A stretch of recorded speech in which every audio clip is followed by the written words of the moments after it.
Então, minha gente, vamos lá começar a semana. Vamos com tudo, minha gente, porque o processo, ele vale a pena. Ele vale a pena. E ele só fica penoso e moroso quando eu fico andando em círculos, tendo as mesmas ações e as mesmas atitudes de todo dia, de todo sempre. A gente vai falar hoje sobre a fuga da realidade. Eu vou trazer aqui um exemplo de uma avaliação que eu fiz hoje cedo. Essa pessoa está há mais de 50 anos vivendo essas feridas emocionais de forma inconsciente, sem entender. Sabe quando você come sem entender? Como fuga da realidade? E hoje ela teve essa clareza, hoje ela teve essa consciência de que não é porque eu vivi tantos anos dessa forma que eu não vou dar um basta a partir de agora. Agora eu quero, Bruna, ter clareza, consciência do que fazer para seguir. E aí a gente segue realizando, a gente segue curando essas feridas, tá? E quando eu falo de fuga, gente, vamos pensar aqui, todo mundo aqui já assistiu, acho que é da época de todo mundo aqui, lembra do Papaléguas e do Coiote? Coiote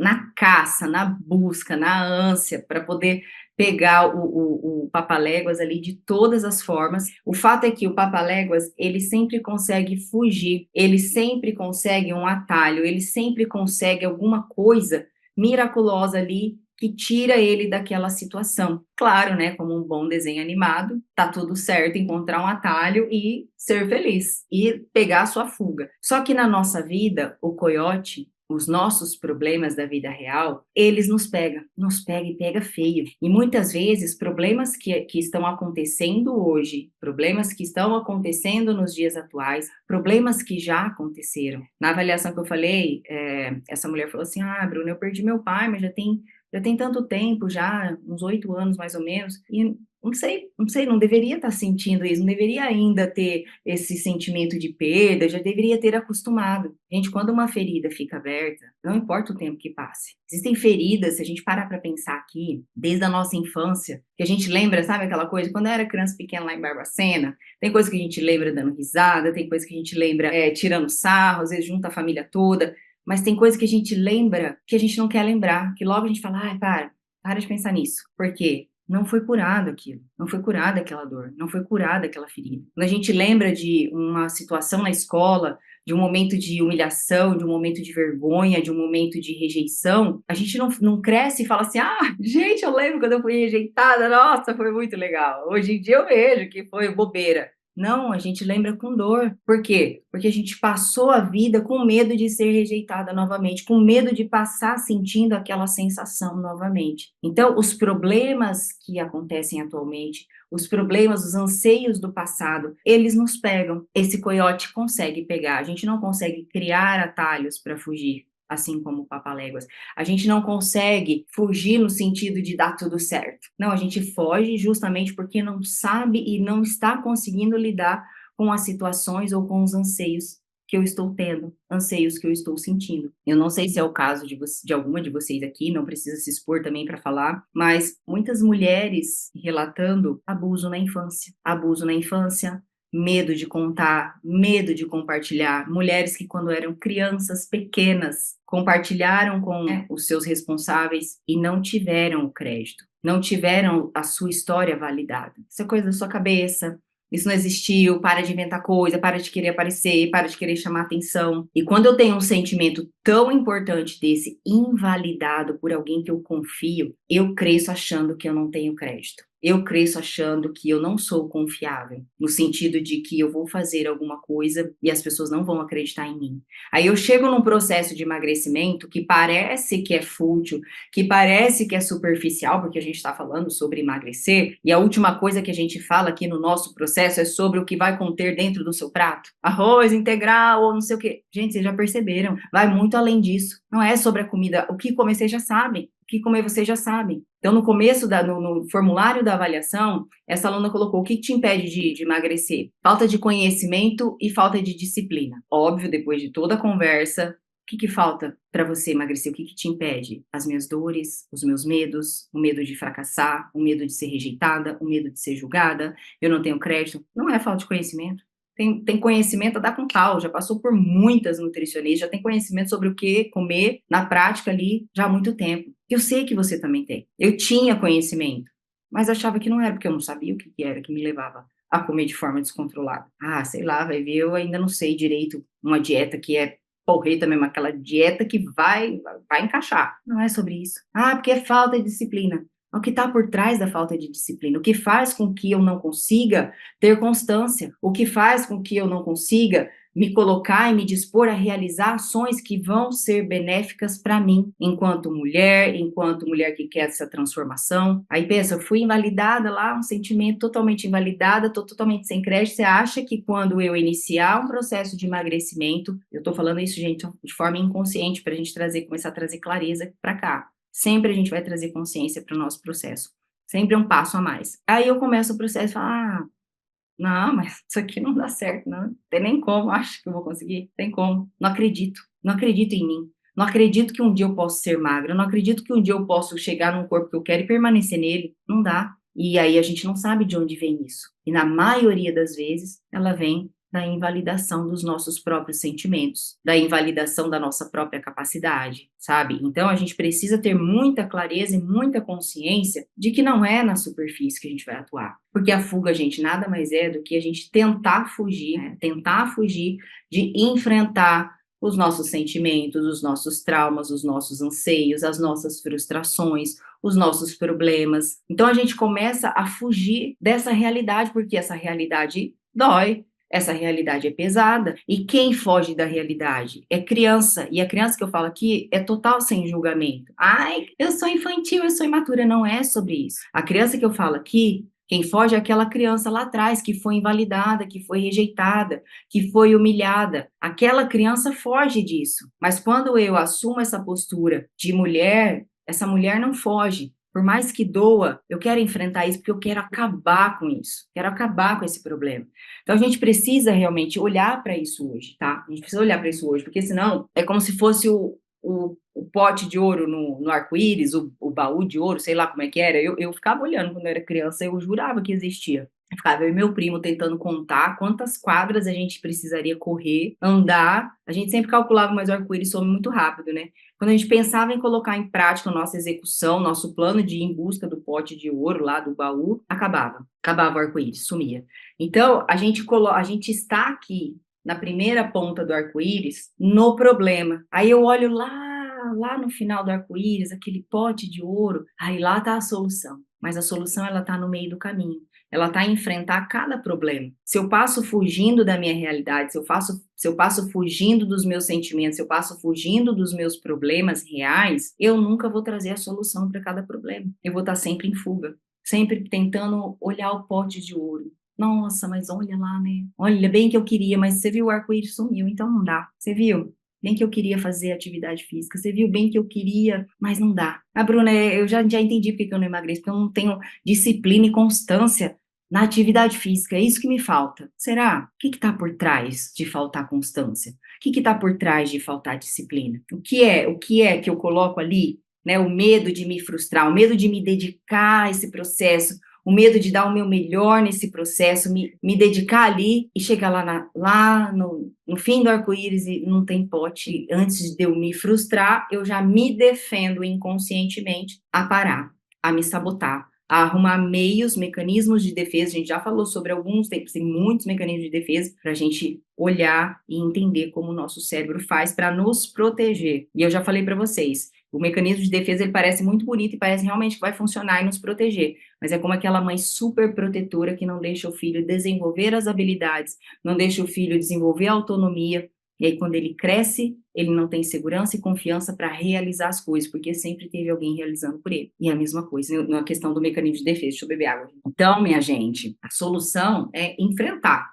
A gente precisa enfrentar, mas Bruna, eu vou enfrentar o quê? Eu preciso entender por que é que eu fujo dos meus problemas. Algumas alunas já até viram eu falando isso aqui, talvez já tenha visto em uma aula, talvez tenha visto nas próprias redes sociais, não importa. Se você está com papel e caneta e não ouviu falar, anota. Se você já ouviu falar, mas não lembra direito, anota também. Por que que a gente foge? Por que que a gente entra nesse modo fuga? O nosso cérebro, chamado cérebro reptiliano, ele é uma parte primitiva que existe no nosso cérebro responsável pelas funções básicas, pela nossa sobrevivência, por nossos instintos, os nossos impulsos. E o que acontece? Ele vai agir de maneira simplesmente automática, sem racionalizar. vai ser impulsivo. E aí entra aquela questão de, Bruna, foi assim do nada, quando eu vi já foi. Quando eu vi já estava com o pacote aberto, falei, meu Deus, não devia estar comendo isso. Quando eu vi já, não é aquela coisa pensada, premeditada. Nossa, tô com uma vontade de comer chocolate, vou passar na padaria no caminho de casa, pego uma barrinha de chocolate, vou comendo no caminho,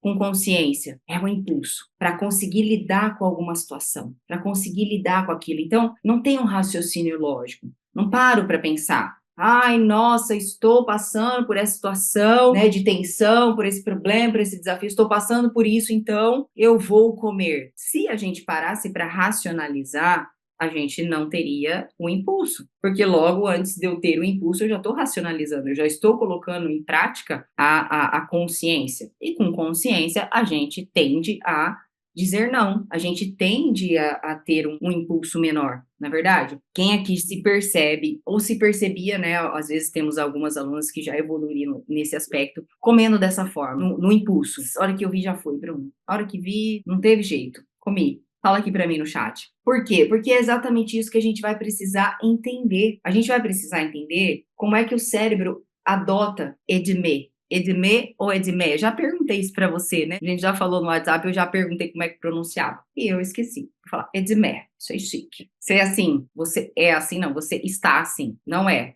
No meu ser. Se eu levo para o meu ser, eu não tenho um problema, eu sou um problema. Então, eu estou dessa forma, agora eu vou aprender a estar de forma diferente. Edmê, Renata, exatamente assim que acontece comigo. Vai sem racionalizar. Só que a gente precisa aprender a acionar o nosso racional, tá? Mas antes disso, preciso que vocês entendam as 3 formas que o nosso cérebro adota para lidar com esses problemas, para lidar com esses desafios, para lidar com esses anseios, para lidar até mesmo com esses traumas, com essas feridas emocionais que estão inconscientes. Quando acontece algo que nos desafia, que nos gera um desconforto, inconscientemente o meu cérebro já remete àquela época que eu vivi aquilo, que eu vivi aquela humilhação, ou que eu vivi aquele abandono, e ele não quer viver aquilo de novo.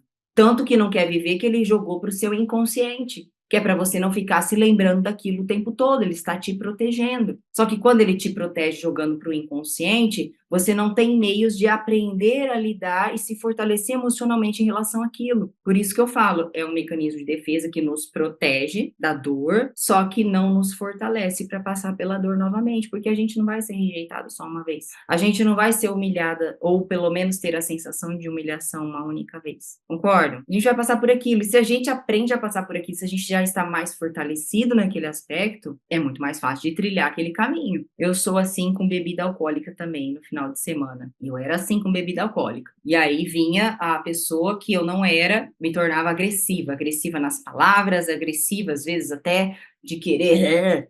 E a gente vai ver isso aqui, que é a primeira forma que nosso cérebro usa para lidar com as tensões, que é a luta. É a luta, é lutar. Então, quando a pessoa se sente ameaçada, alguma situação que há ameaça, mesmo que não haja a ameaça, ela se sente ameaçada. Às vezes a realidade não é aquela, mas para ela, a realidade dela, ela se sente ameaçada. O que ela faz? Ela começa a se tornar agressiva.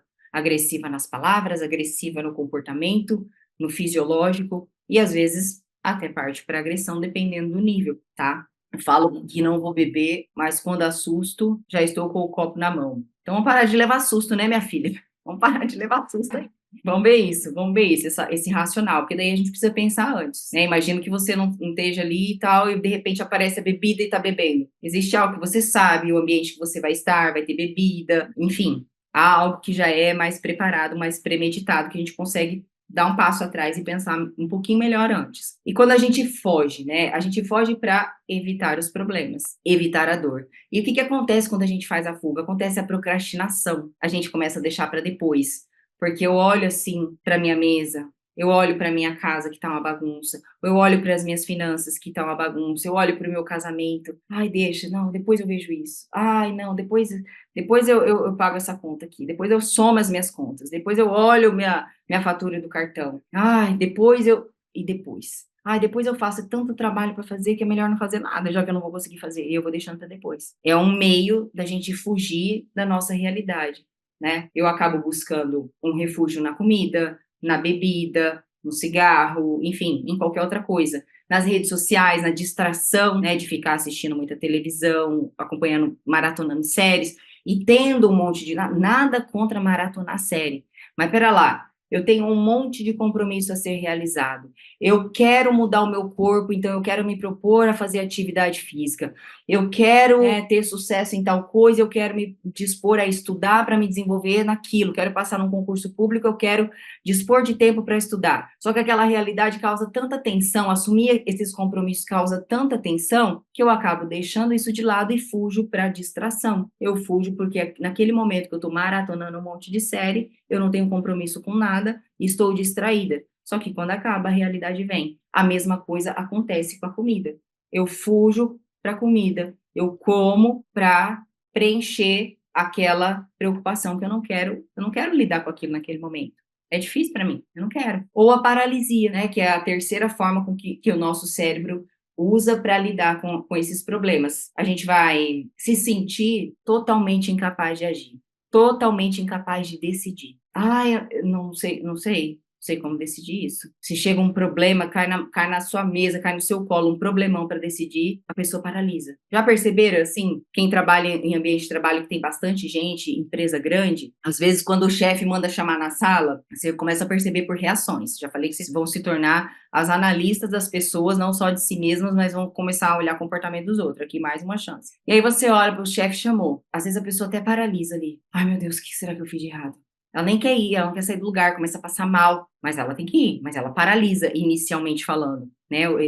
Essa forma com que o cérebro usa para lidar com isso. Ou às vezes dá uma dor de barriga nela, ela foge, ela vai para o banheiro para tentar se recuperar daquilo. Ou às vezes já sobe, o que será que ele quer? Tá achando que é o quê? Que não sei o quê? Por que não chamou o outro? Nem sabe o que tá acontecendo, já tá se sentindo ameaçada. E aí já tá lutando, né? Então, se a gente perceber assim na natureza, no instintivo mesmo, por isso esse cérebro primitivo, cérebro reptiliano, é uma presa sendo caçada, né? Ou ela luta, ou ela paralisa, ou ela foge. Geralmente são essas três opções, se a gente acompanhar ali o Discovery Channel, Geographic, não sei o que lá, a gente vai perceber isso, a gente vai perceber que os animais, no instinto mesmo, eles agem dessas três formas.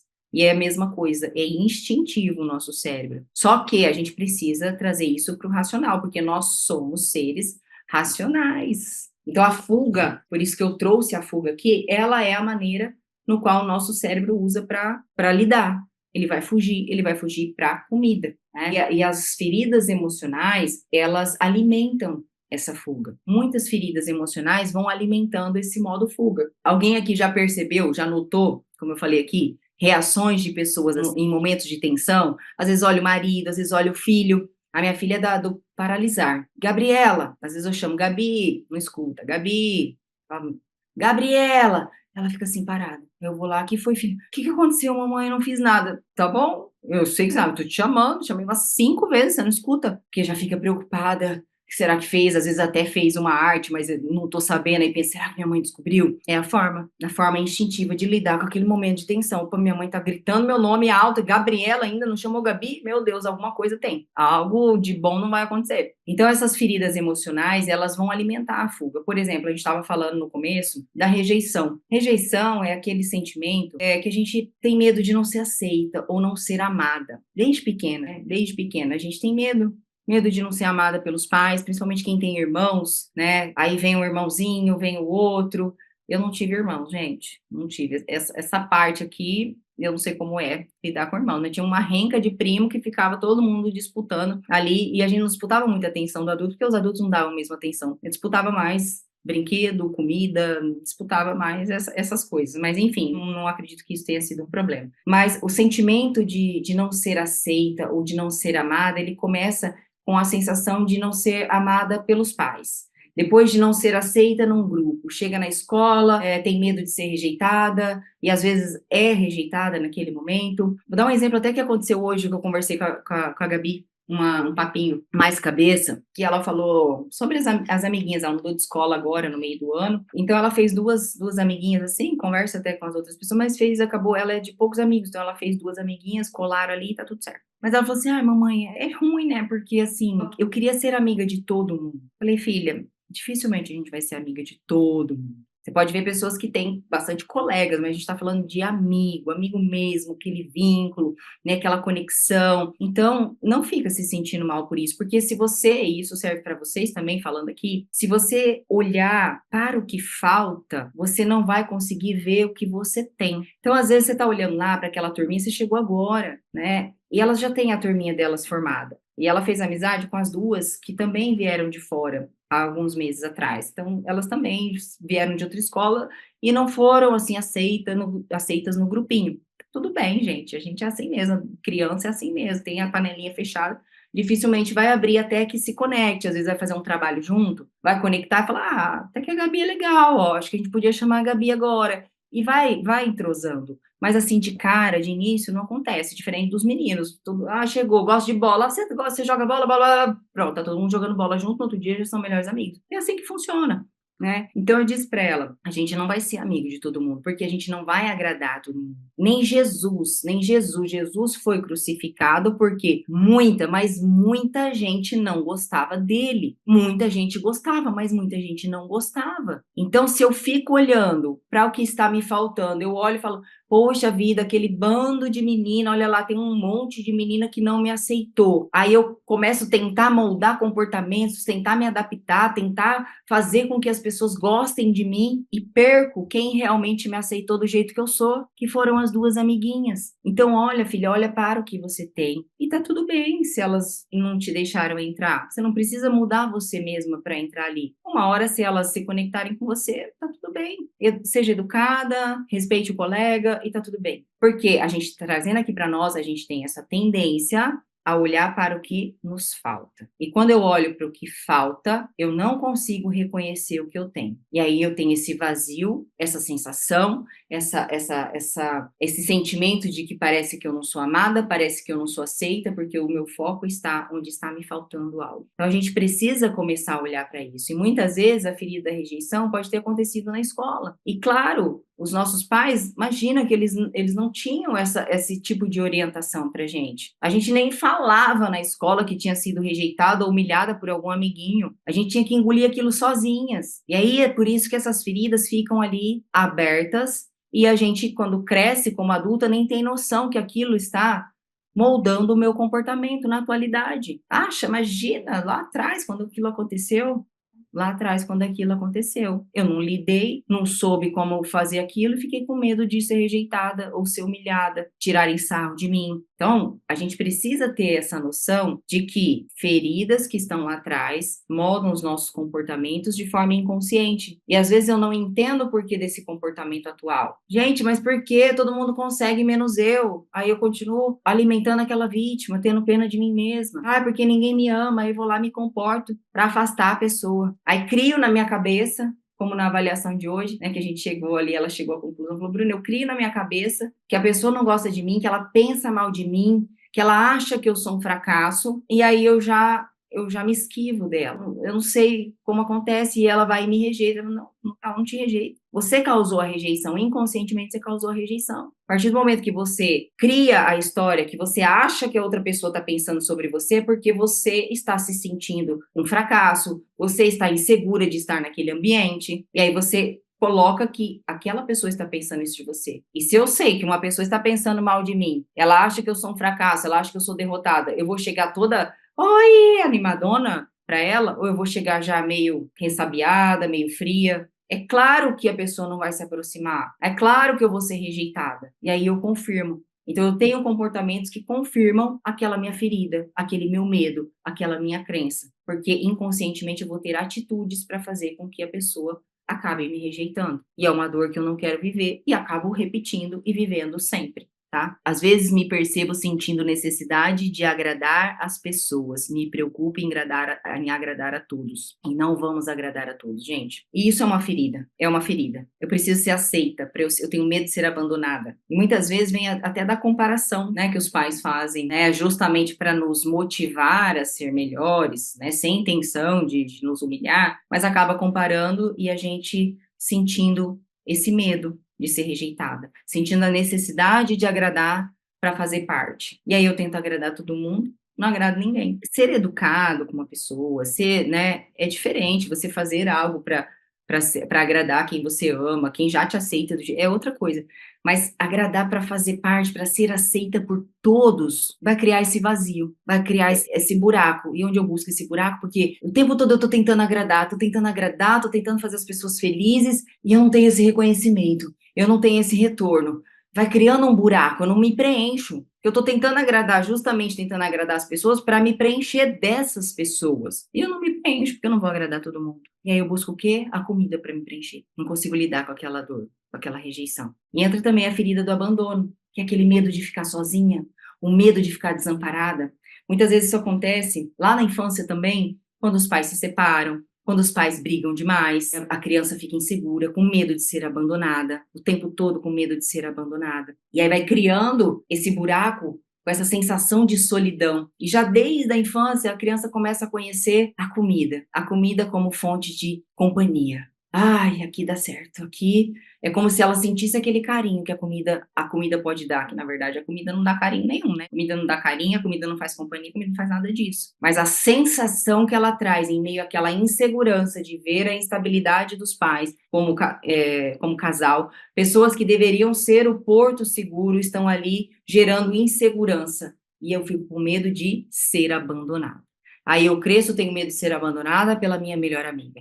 Aí eu cresço, tenho medo de ser abandonada pelo meu grupinho. Cresço, tenho medo de ser abandonada pelo meu primeiro namorado. E vou aumentando essa ferida e agindo como tal. Aí, por medo de ser abandonada, eu tenho comportamentos inconscientes que acabam levando a pessoa a me abandonar. Cara, eu não aguento mais, não aguento mais. Se eu tenho medo de ficar sozinha, tenho medo do desamparo, eu vou grudar e querer que a pessoa fique grudada. Ninguém fica grudado o tempo todo. Aí a pessoa não aguenta, a pessoa não aguenta. E aí eu confirmo e aumento a minha ferida. Sabia que ele ia me abandonar. Eu sabia que ela não ia ser minha amiga para sempre. Sabia, porque inconscientemente eu tive comportamentos que afastou aquela pessoa de mim. E aí, o que eu penso? A comida me acompanha.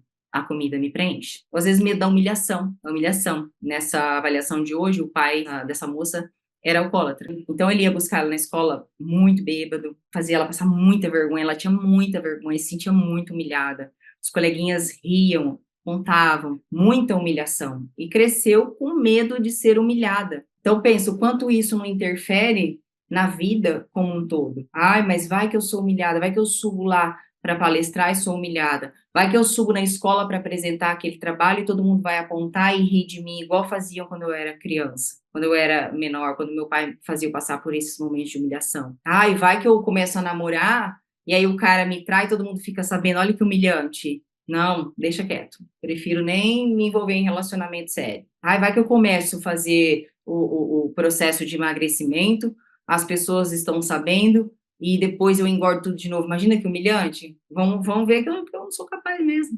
Ai, muito humilhante isso. Então você não tem medo de não conseguir. Ah, Bruno, eu tenho medo de não conseguir. Tem medo de ser humilhada. Tem medo de ser humilhada lá na frente. Então a gente precisa parar para pensar. E aí, quando eu tenho medo de ser humilhada, eu como para acalmar essa dor da vergonha, como para acalmar a dor da ridicularização. Quantas vezes quem aqui já se sentiu assim? Eu recebo muitos relatos assim, e eu também sentia muito isso. Ah, não vou nessa festa de jeito nenhum, vou chegar lá, todo mundo vai olhar para mim e vai rir da minha cara, do tamanho que eu tô. Nossa, Deus o livre, vou ser ridicularizada ali naquele lugar. Nossa Senhora, o tamanho que a bicha tá. Eu pensava isso, era exatamente essa frase que eu usava. Por quê? Tentava adivinhar o que as pessoas iam pensar, e mesmo que elas pensassem, eu não posso controlar isso, eu deixava de viver, deixava de fazer as coisas. E aí, enquanto todo mundo saía, né, tinha uma vida social, eu estava presa em casa, eu e quem? Eu e quem? Eu e a comida, eu e a comida. A gente precisa olhar para isso, gente, porque viver dessa forma não é normal. Pode estar sendo comum, porque é uma geração que vem cheia de dores, cheias de feridas emocionais, mas e não consegue lidar, mas não é normal, é comum, muitas dores. Assim como está sendo comum essa geração de crianças serem mais ansiosas, não conseguirem esperar, porque tudo é imediato, né? Crianças com paralisia ali, não querem se exercitar, não querem brincar, não querem correr, não querem suar, não querem, porque querem ficar no meio mais confortável. A tela é muito mais ativa na geração de hoje. Então, está tornando o mundo ansioso. Como vai ser isso lá na frente? Como foi lá atrás e está sendo para nós hoje, diante de feridas, diante de dores, diante de tantas comparações. Hoje a gente já tem muito mais estudo para lidar com os nossos filhos, para não ficar comparando, que a gente já sabe que isso causa Mas tem outras feridas e outras dores emocionais dessa geração que a gente só vai saber como vai refletir na fase adulta lá na frente. A nossa, a gente já sabe como está refletindo. Então, a gente precisa realmente olhar para isso, né? E eu quero que nesse momento vocês parem para pensar, para que a comida está servindo para você hoje? Para fugir de quê? Para fugir de quem? Para fugir de quais sentimentos? Para fugir de quais dores? Para fugir de quais medos? Quais problemas atuais? Quais problemas passados que você não olhou e aquilo se tornou uma bola de neve? Eu quero que vocês parem para refletir sobre isso. E anotem. Precisa ser anotado isso. Porque eu preciso trazer consciência para isso. E o meu cérebro precisa ver, ele não só pensar. Precisa ver, precisa ler, desenha se for preciso, mas a gente precisa trazer isso para a realidade. Por mais que doa. E às vezes, gente, coisa besta, assim, que parecia besta hoje olhando como adulto. Falando, nossa, mas coisa besta, Bruno. Só que para quando era criança não era coisa besta. Eu já até contei essa história aqui, mas vou repetir. Quando eu era criança, gente, eu morava no Mato Grosso do Sul. Em Aquidauana, não sei se alguém conhece a cidade, perto de Campo Grande. Fui criada lá até os 14 anos. Então, eu não sei por que eu ia para a escola de meia fina branca, meia fina cor da pele, assim, meio clarinha. Calor de 40 graus, mas eu ia, achava lindo. E um dia não tinha meia fina, tinha desfiado, eu peguei uma preta da minha mãe. E quando eu cheguei, lembro até hoje, eu cheguei na porta da escola, ficava todo mundo em fila, assim, de corredor, perto das portas da sala, esperando para a professora entrar e a gente ir para a sala. Todo mundo começou a rir e apontar. Perna de carvão, perna de carvão. Olha a perna de carvão, passa o carvão e aí pra escola. Olhando hoje, que bobeira, né? O que tem? Naquele momento eu me senti tão ridícula. Eu pensei assim, por que que eu não vim sem a meia? Por que que eu fui pôr a meia preta? Agora tá todo mundo rindo de mim. Me deu ânsia de vômito, tremedeira. Desde então eu nunca mais usei meia preta. Fui usar depois de mais velha, já era casada, não usava meia preta. Daí já nem era natural. Ah, não, não gosto de meia preta. Ai, não, odeio meia fina preta, não quero. Não pensava assim, porque quando eu era criança. Foi num trabalho de autoconhecimento. E aquilo gerou a ferida da humilhação, que eu me senti muito ridicularizada. Desde então eu tinha muito medo de ser ridicularizada. Eu lembro até hoje também que logo depois daquilo eu comecei a jogar vôlei e aí eu queria uma joelheira. Todas as coleguinhas tinham joelheira. E eu não tinha amizade ainda. Entrei ali no time, estava treinando e meu avô comprou uma joelheira que eu nem sei do que é aquilo. É uma joelheira quadrada. Ela é quadrada, parece um colchãozinho de Barbie. E quando eu vi, eu falei, não vou usar isso. Todo mundo tem aquela joelheira que é para fora, é uma bola para fora. Era linda, elas deixavam assim no tornozelo, ficava aquela bola. Falei, só eu vou ter essa coisa quadrada, todo mundo vai rir. Não queria usar. Ah, vai usar sim, porque naquela época não tinha disso, né? Tinha disso. Você quer essa, não quer? E não dá para arrebentar os joelhos. Fui, mas eu fui toda vez, todo dia que eu treinava vôlei com aquela joelheira. Não sei se elas achavam ridículo, eu nunca vi esse movimento. Mas na minha cabeça, elas estavam tirando sarro, elas estavam comentando sobre a minha joelheira. Eu me sentia ridícula. Então, isso acontece no momento atual. Às vezes, as pessoas não estão te humilhando, às vezes, as pessoas não estão te ridicularizando. Mas você se sente tão insegura, você tem tanto medo de ser ridicularizada, que ou você deixa de ir naquele ambiente, porque você tem certeza que vão fazer isso, ou você vai e não fica em paz, fica o tempo todo se sentindo pedrejada. E às vezes as pessoas não estão nem te observando. Então, por isso que é importante entender o que é que eu penso sobre mim, porque não necessariamente o que eu penso sobre mim é o que as pessoas pensam. E esse medo, por causa de não querer viver essas feridas, faz com que a gente paralise. Ou se não paralisar, faz com que a gente tenha medo de estar caminhando. É importante que vocês tenham essa clareza do porquê a comida está servindo para você, que conforto ela está te trazendo hoje. E através disso, a comida ela vai gerar esses mecanismos de defesa que eu falei para vocês. Vão contribuir ainda mais para isso, ainda mais para te deixar nesse lugar, para te deixar onde você está. Porque aí é a hora que eu começo a inventar coisas para mim, para fazer sentido o lugar que eu me mantenho. Me mantenho acima do peso, me mantenho comendo em excesso, me mantenho fugindo dos problemas, me mantenho procrastinando, me mantenho não realizando, me mantenho quando eu vejo já fui bebi um monte, quando eu vejo já fui comi um monte, quando eu vejo já fui passei o dia no celular e no outro dia o ciclo se repete e vem a frustração, porque eu tenho o desejo de que tudo isso mude, mas eu não tenho a ação para fazer com que essas coisas mudem. E só desejo, gente, só desejar as coisas não muda a realidade. Não muda a realidade. Deixa eu ver aqui, a Fernanda. Todos me humilharam e me abandonaram, mas hoje eu entendi que só eu posso tapar esse buraco. e atender a minha necessidade emocional. Isso é o que eu tenho que fazer. Isso é lindo, Fer. Isso é lindo, porque mesmo que haja, né, que tenha havido a humilhação, claro que as crianças riram de mim, tirando sarro mesmo, vamos humilhar ela. Não é essa a intenção, mas eu me senti daquele jeito, e aquilo refletiu no meu comportamento por milhões de anos, por muito tempo, muito, mas muito tempo. Não foi só na adolescência, fase adulta também. Então, às vezes, a gente não dá nada por uma coisa que aconteceu lá, por uma coisa que foi gatilho, e eu fui alimentando aquilo ao longo de anos, e foi moldando os meus comportamentos. Então, por exemplo, um mecanismo de defesa que é a racionalização. Eu tento justificar os meus comportamentos, esses comportamentos destrutivos, esses comportamentos, né, de comer em excesso, de fuga, trazendo um argumento que torna aquilo aceitável. Por exemplo, eu mereço, chego em casa, eu mereço comer essa caixa de chocolate, porque, gente, hoje o dia foi tão estressante. Marido foi viajar, eu mereço, gente, eu mereço comer, porque agora esse casamento tá tão em crise, que bom que ele foi, agora eu mereço sentar e saborear essa comida, comer, me empanturrar, eu mereço isso. Eu mereço isso porque eu tô tão triste, eu mereço isso porque minha vida foi tão difícil, minha vida é tão difícil, eu tenho tantos problemas. E aí, então, eu racionalizo e aí eu aceito esse argumento, porque esse argumento torna totalmente aceitável a minha atitude. Olha só, comer descontroladamente é aceitável, já que você tá tão triste assim. Chegar em casa e devorar a geladeira é aceitável, já que você teve um dia tão estressante assim. E é um mecanismo de defesa, porque ele quer nos defender daquele dia tão estressante. Eu preciso fugir para algum lugar para compensar. Eu fujo para a comida, mas eu justifico esse comportamento para que ele se torne aceitável. Um outro mecanismo de defesa é a negação. Gente, mas isso aqui eu acho que até a gente fala dos outros, né? Olha lá, tá em negação, não quer aceitar. Olha lá, o colega não quer aceitar a realidade, minha filha. E a gente não olha para a nossa negação, para nossa negação.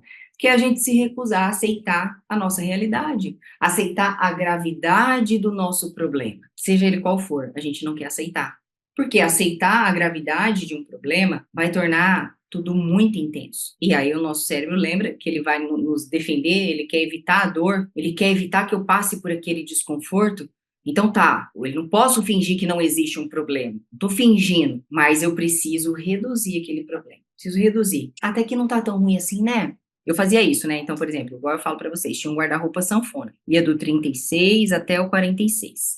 Mania de falar escrevendo, gente. Ia do 36 ao 46. Então, quando eu tava ali pelos 42, por aí, querendo chegar nos 44, aí eu colocava e falava, nossa, tá muito apertada. Falava, mas não tá tão ruim assim, porque daí eu pegava a calça maior, colocava, tá caindo. Vendo? A 46 tá caindo, né? Então, não tá tão ruim assim. Só que havia um problema, porque aquilo, estar ali, chegando no 44, 42, apertado, 44, só na realidade, já estava me mostrando para onde eu estava indo, de novo. Mais uma vez usar o 46. Mais uma vez 30, 25 quilos a mais uma vez. E meu cérebro sabendo disso, opa, vamos reduzir esse problema? Vamos negar? Não tá tão ruim, tá vendo? Podia estar usando 46, é verdade. Mas aí eu não enxergo, eu não faço nada para mudar a minha realidade, porque eu ainda não cheguei naquele ápice. Aí eu nego. Poderia estar pior, né? Quem aí usa esse tipo de frase? Compartilha aqui comigo. Que tipo de frase que você usa? Trabalhei muito hoje, estou morta de cansada, mereço uma cervejinha geladinha.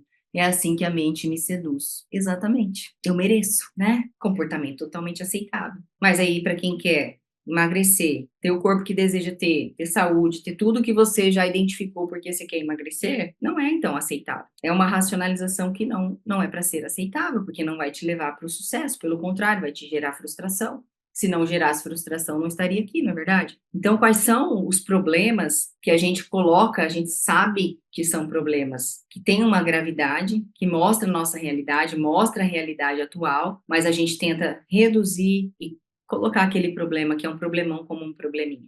Não, nem é assim também, né? Eu faço tudo certinho, só fim de semana que eu como um pouquinho a mais. Como um pouquinho a mais. Começo na sexta, domingo à noite, até domingo à noite me empanturrando e segunda eu vou atrás do suco detox. Mas não é um problema, é só sexta, sábado e domingo, a semana tem 7 dias. Me diz você, é um problema ou não é? Para quem quer emagrecer, é um problema. É um problemão. E não só por conta de não mudar o peso na balança. Às vezes muda para mais, né? Mas o fato de que eu estou buscando na comida algo que está aqui dentro, está mexendo aqui dentro. E o que é? Quais comportamentos hoje você tem justificado para se manter nesse lugar?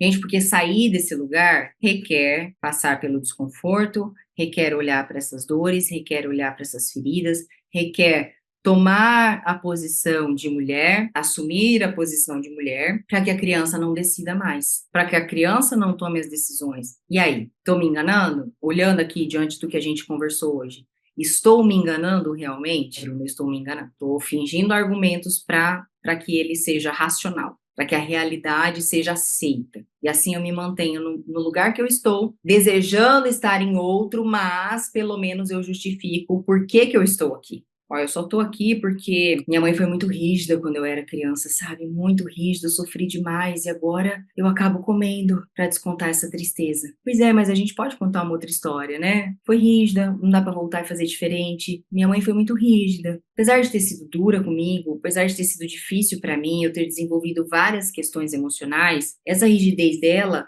me fez focar bastante no trabalho e ser quem eu sou hoje no trabalho.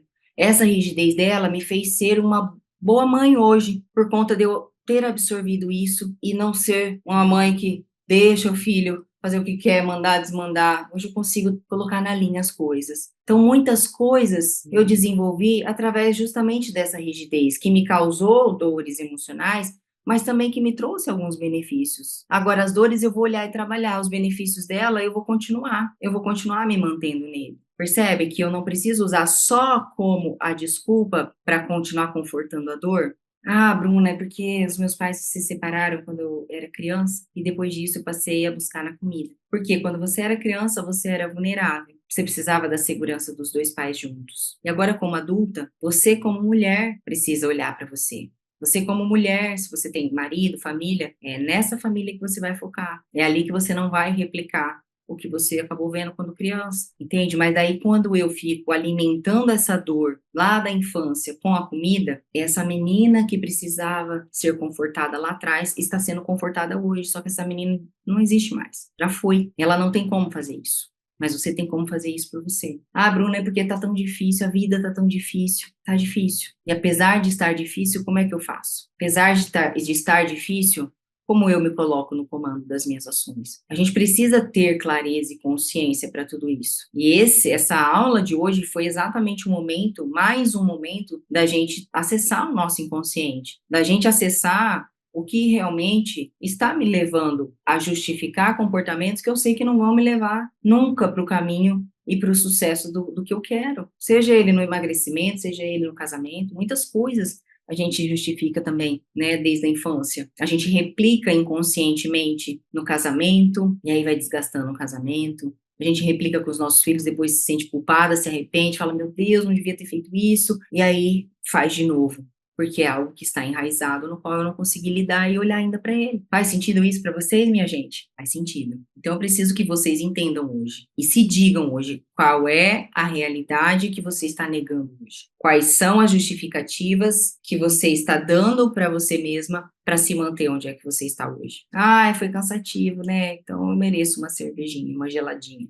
Mereço, mas eu mereço também ter o controle das minhas ações, eu mereço emagrecer, eu mereço ter o corpo que eu desejo, e se eu mereço isso, eu tenho outras ações, ações diferentes. Eu não posso escolher tudo ao mesmo tempo. Existem vários caminhos, eu não consigo, é humanamente impossível passar por todos eles. É humanamente impossível. Eu preciso escolher um caminho. E nesse caminho eu vou ter que me desenvolver, nesse caminho de outra forma e de outra forma, e cada um vai me levar para um resultado. O caminho de continuar me consolando e me confortando e justificando os meus comportamentos vai me levar para onde? Eu já sei, eu já tô nele, eu já tô nesse resultado. O caminho de olhar para essas dores, para essas feridas, curar essa fome emocional e chegar lá, eu sei o que eu quero, eu sei o resultado que isso vai me trazer. O caminho de ter o controle com a comida, o caminho de ter um casamento legal, o caminho de me posicionar como mulher, de resgatar esse casamento, ou de me abrir para um relacionamento. Caramba, eu quero isso. E aí a pessoa começa a buscar. Mas eu não posso escolher casar e continuar saindo sozinha e pegar a almarada na balada. São dois caminhos. Eu preciso escolher. Faz sentido? Eu não posso escolher emagrecer, me manter magra, me manter no controle, acessar o meu emocional, trabalhar, me fortalecer emocionalmente, mudar minha relação com a comida e me permitir todo santo dia enfiar o pé na jaca, me compensar com a comida, me compensar com a bebida, me compensar com os excessos, procrastinar o que eu tenho que fazer, me colocar deixar de me colocar na ativa, deixar de movimentar. Não dá. Ou é uma coisa ou é outra. Ou é uma coisa ou é outra. Entende? Qual é o caminho que você escolhe a partir de hoje, a partir de agora? Quais são as justificativas? Quais serão as justificativas que você vai se dar para executar? Porque assim como eu dou para não executar e para me manter onde eu estou, eu também vou dar justificativas para poder executar. Porque muitas vezes fala, ai meu Deus do céu, vou ter que acordar cedo então, Bruna, para fazer academia. Na hora que acordar, o seu cérebro já tem a justificativa pronta. Para que fazer isso? Você tá doida? Você nem vai conseguir manter isso. Para, volta a dormir. Já tá pronto, mas eu preciso instalar uma nova. Qual é a justificativa de você iniciar esse processo, de você se fortalecer no processo? Eu quero ter um corpo mais bonito, eu quero emagrecer, eu quero ter as pernas mais fortes, eu quero ter o braço, as costas, não sei qual que é o seu objetivo. Quero ter mais saúde, quero ser mais ativa, quero ter disposição para os meus filhos. Aí você conta, você fala essa justificativa e você levanta e você vai. Ah, eu queria cervejinha hoje. É verdade. Mas não tomar cervejinha hoje vai me levar para onde eu desejo. Vai me colocar no comando. Enfim, quais serão? A gente precisa identificar isso. Senão vai continuar vivendo nesse ciclo. Enquanto eu não decidir, eu não executo. E não adianta eu decidir e não executar. Faz sentido isso, minha gente? Então, preciso que vocês, a partir de agora, com essa clareza, com essa consciência, comecem a trazer as novas justificativas para justificar os novos comportamentos, para atingir novos resultados, porque sair do conforto vai requerer que você se convença do porquê você está passando por aquilo, do porquê que você quer aquilo, assim como você se convence do porquê que você quer o chocolate, do porquê que você quer a cervejinha, entendeu? Estou percebendo, Bruna, que não existe virada de chave. Não existe. Todos os dias melhora um pouquinho. Depois dou um passo errado, corrijo a rota, melhoro novamente, tenho que alimentar a mente diariamente. Exatamente, não existe virada de chave em nada, gente, nada, nada, nada. O casal que a gente convidou para o acampamento, que esteve lá, que é uma prima do meu marido, que a gente gosta muito, foi ela, o marido, os filhos. Então a gente conversou depois, e quis saber como foi o acampamento para ela. Muita coisa, né, Bruna? Processar e tal. Eu falei, então, não existe você sair do acampamento. Nossa, eu sou uma pessoa convertida agora, glória a Deus, Jesus, Maria, José. Não é sobre isso. É sobre, no seu dia a dia, tudo vai começando a fazer sentido.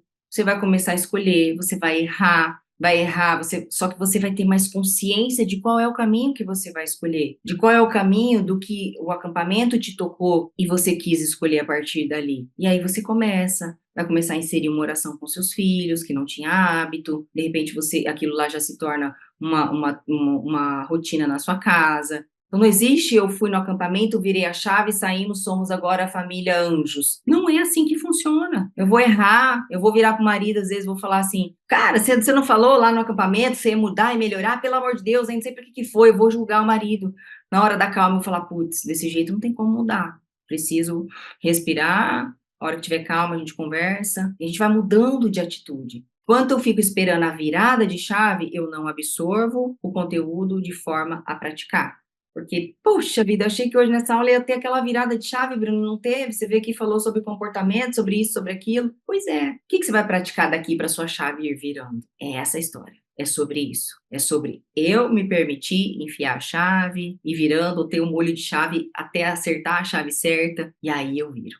Só que se eu não escolher no molho de chaves a chave, eu nunca vou saber qual é a certa. Vou só olhar e falar, queria tanto descobrir qual que é a chave certa para eu não ter o trabalho de ficar, sabe, testando. Mas vai ter que ter o trabalho de testando. Até as coisas acontecerem, até dar certo, até funcionar. Assim como eu não desisto de comer descontroladamente, eu preciso não desistir de fazer o que é certo, do que vai me levar. Automaticamente eu desisto de ter aqueles comportamentos. Beleza, minha gente? Alguma dúvida da nossa aula de hoje? Hoje foi mais um alimento para minha mente alcançar a virada de chave. É exatamente isso. Vamos com tudo, minha gente, porque o processo, ele vale a pena. Ele vale a pena. E ele só fica penoso e moroso quando eu fico andando em círculos, tendo as mesmas ações e as mesmas atitudes de todo dia, de todo sempre, tá? Então, eu preciso que vocês colocaram aqui, pegaram o conteúdo? Pegou? Chegou aí? Chegou? Tá, prática, prática e prática. Tá bom, minha gente? Muito obrigada, meus amores. Fiquem com Deus. Beijos e até semana que vem.